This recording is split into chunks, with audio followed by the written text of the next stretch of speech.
এখানে তুমি টিএম এবং GC content percent GC content, ঠিক আছে?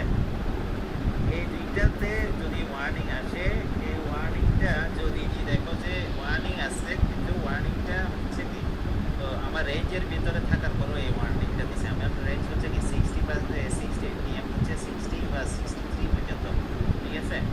আর জিসি পার্সেন্টেজ হচ্ছে 40 থেকে 60। অনেক সময় 40% হলে বলে কি লোয়েস্ট, একদম লোয়েস্ট পর্যায়ে আছে আর কি জিসি কন্টেন্ট, ওই জন্য ওয়ার্নিং দেয়।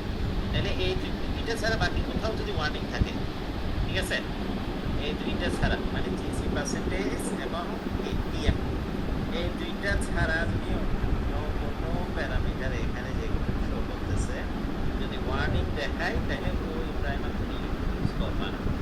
তাইলে এখানে কি, এখানে দেখো একটা ওয়ার্নিং কিন্তু এইটা একটা টিএম একটা ওয়ার্নিং দেখাইছে, কি করতেছে একটু বেশি অসুবিধা নেই এটা আমাদের।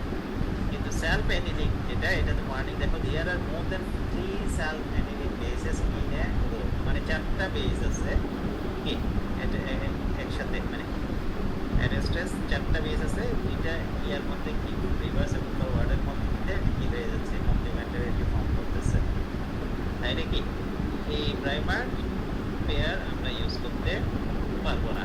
তার মানে ঠিক এখানে আছে, সেলফ কমপ্লিমেন্টারিটি হচ্ছে যে 3 থাকতে হবে, মানে 3 এক্সিকিউট করা যাবে না এরকম।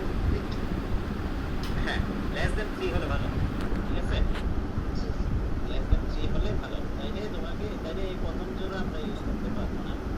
ওকে, এভাবে এই যে 10 জোড়া দিচ্ছে না, এই যে 10 জোড়া, ওগুলো আমাকে প্রত্যেকটা এভাবে কপি করে এখানে এই প্রাইমার স্টেপ খুলে দিয়ে দিয়ে দেখতে হবে।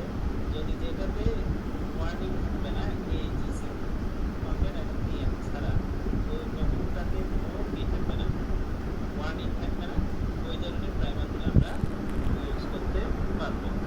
বুঝছো?